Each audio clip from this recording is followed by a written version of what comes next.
Подемот на електричните возила лани најмногу му годеше на Илон Маск, кој со пораст на акциите на Тесла за неверојатни 9 пати стана најбогатиот човек на планетата.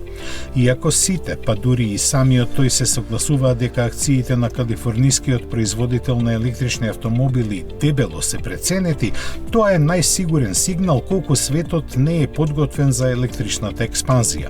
Ако ги споредиме Тесла и Volkswagen во однос на цената на акциите, пазарната капитализација и бројот произведени возила, ќе добиеме сооднос од неверојатни 100:1.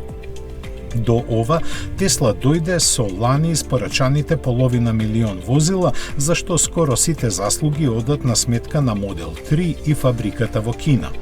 Дека и во блиска иднина ќе биде така, потврдуваат престоечкото лансирање на пикапот Cybertruck, за кого веќе се примени 650.000 нарачки и отварањето на фабриката во Германија, планирано за лето во годинава.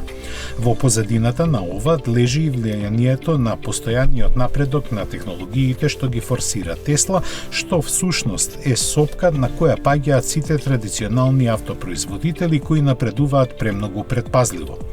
Тоа што возилата на Тесла ги придружува глас дека нималку не се квалитетни, воопшто нема влијание на текот на целата оваа приказна, од што треба да се извлече заклучокот што всушност им е најбитно на купувачите подготвени скапо да платат за тоа што мислат дека треба.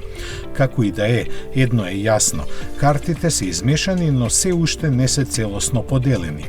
Затоа очекувајте и во идните години да раскажуваме за слични истории во кои најверојатно во главните роли ќе бидат и неколку други имиња, можеби од Кина.